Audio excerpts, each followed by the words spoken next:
ये मूवी 1997 में रिलीज हुई थी। इस मूवी को IMDb पर रेटिंग मिली है 7। ये मूवी दलाई लामा के जीवन की सच्ची घटनाओं और उनके संघर्षों और कठिनाइयों पर आधारित है।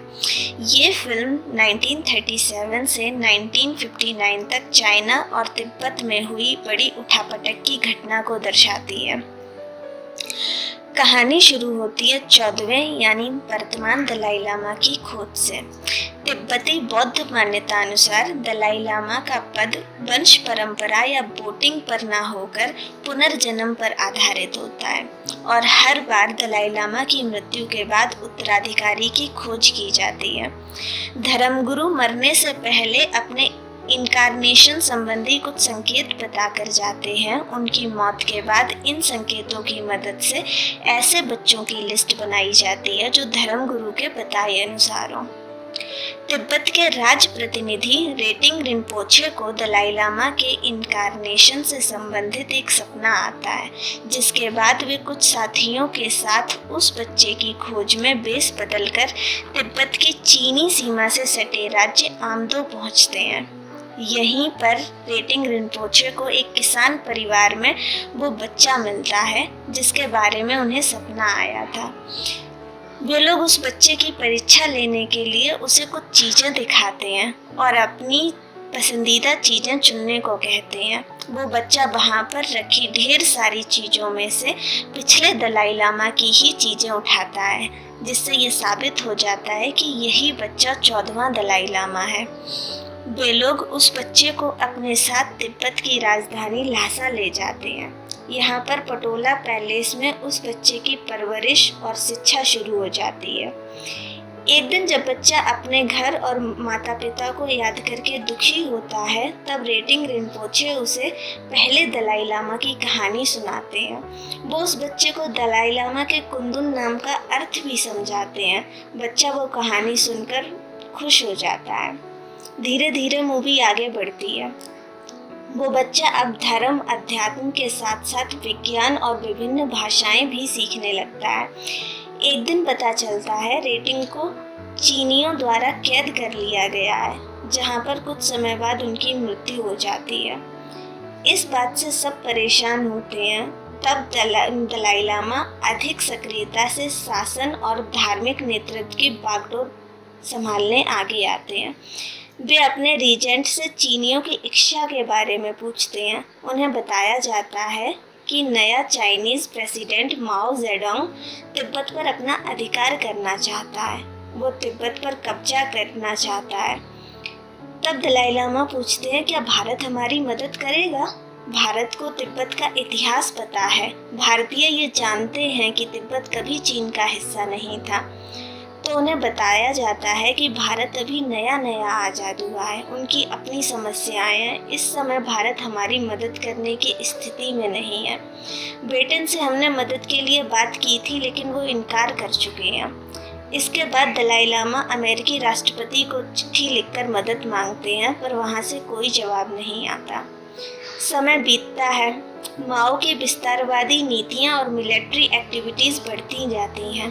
फिर एक दिन खबर मिलती है कि चीनी सेना ने तिब्बत पर हमला कर दिया और वे ल्हासा की ओर बढ़ रहे हैं। दलाई लामा के प्रतिनिधि उन्हें सलाह देते हैं कि अब जल्दी ही उनकी कोरोनेशन सेरेमनी कर देनी चाहिए, ताकि चीन को ये संदेश मिले कि तिब्बत के पास अपना नेता है। वे लोग दलाई लामा से ये भी कहते हैं कि सेरेमनी के बाद वे ल्हासा छोड़कर किसी सुरक्षित जगह पर चले जाएं। 17 नवंबर 1950 को 15 साल की उम्र में उन्हें ऑफिशियली दलाई लामा का पद दिया जाता है। एक बार फिर दलाई लामा अमेरिका, ब्रिटेन समेत कई पश्चिमी देशों तथा भारत से मदद पाने के लिए पत्र लिखते हैं और अपना डेलीगेशन भेजते हैं। अब दलाई लामा ल्हासा छोड़कर सिक्किम के पास स्थित डुंकर मठ में आ जाते हैं। यहाँ पर चीनी सैन्य अधिकारी उनसे मिलने आता है और कहता है, हम आपसी सहमति पर बात कर सकते हैं, आप ल्हासा वापस चलिए। कहीं से भी मदद मिलती ना देखकर अपने लोगों पर बढ़ रहे अत्याचारों को रोकने के लिए दलाई लामा बीजिंग में चीनी राष्ट्रपति माओ जेडोंग से मिलने जाते हैं। माओ सार्वजनिक रूप से तो पूरी दुनिया को दिखाने के लिए तिब्बती लोगों और दलाई लामा के प्रति अपनी सहानुभूति व्यक्त करते हैं। वे कहते हैं, हम दलाई लामा के अनुसार बदलाव करने का वादा करते हैं। बदलाव थोड़े धीमे होंगे, लेकिन आप हम पर भरोसा कर सकते हैं। इस मीटिंग के आखिरी दिन आमने सामने की बैठक में जब दलाई लामा धर्म पर बात करते हैं तो माओ अपनी सोच बताते हुए कहते हैं, धर्म जहर समान होता है और तिब्बती इसी धर्म के कारण पिछड़े हुए हैं। ये बात दलाई लामा को पसंद नहीं आती। तिब्बत लौटने पर दलाई लामा को चीनियों द्वारा ल्हासा में किए गए खूनी अत्याचारों के बारे में पता चलता है। इस घटना के बाद दलाई लामा और चाइनीज़ प्रेसिडेंट के बीच संबंध और बिगड़ जाते हैं, जिसके बाद दलाई लामा चीन के साथ अपनी समझौता वाली डील कैंसिल कर देते हैं।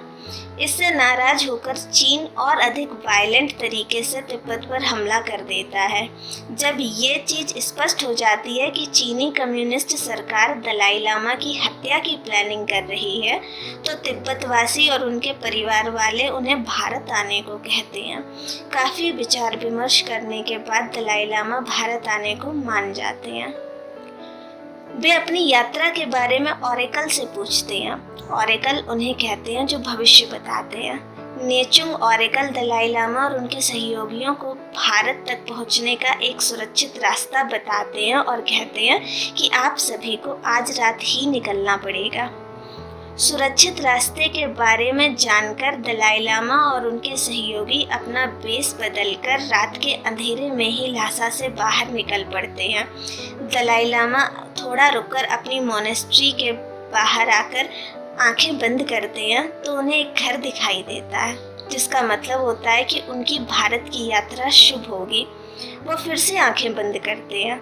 उन्हें सफ़ेद बर्फीली चोटियां नजर आती हैं, जिसका मतलब होता है अनुकूल परिस्थितियों में उन सभी की तिब्बत वापसी जरूर होगी। इसके बाद दलाई लामा अपने कुछ अनुयायियों के साथ एक कठिन और लंबी यात्रा की शुरुआत करते हैं। इस दौरान चीनी सैनिक उन्हें पकड़ने के लिए लगातार उनका पीछा कर रहे होते हैं। इन सभी बाधाओं को पार करके आखिरकार दलाई लामा अपने अनुयायियों के साथ एक छोटे से पहाड़ी दर्रे से होकर भारतीय सीमा में प्रवेश कर लेते हैं। आगे फिल्म में दिखाया जाता है, जैसे ही दलाई लामा भारतीय गार्ड पोस्ट पर पहुंचते हैं तो उन्हें भारतीय सैनिक देखकर बहुत खुश होते हैं। भारतीय सैनिक उन्हें सल्यूट करते हैं। फिर एक सैनिक उनके पास आकर उनसे पूछता है, क्या आप ही भगवान बुद्ध हैं? जिस पर दलाई लामा जवाब देते हैं, मैं रिफ्लेक्शन हूँ। जैसा पानी पर चंद्रमा दिखाई देता है, बिल्कुल वैसा ही।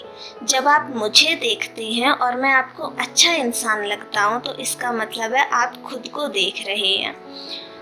यहाँ पर उनके कहने का मतलब होता है कि मैं इंसान को उसका असली रूप दिखाता हूँ। कोई भी मुझे अच्छा या बुरा जैसा भी समझता है, मैं उस इंसान का खुद का रूप हूँ।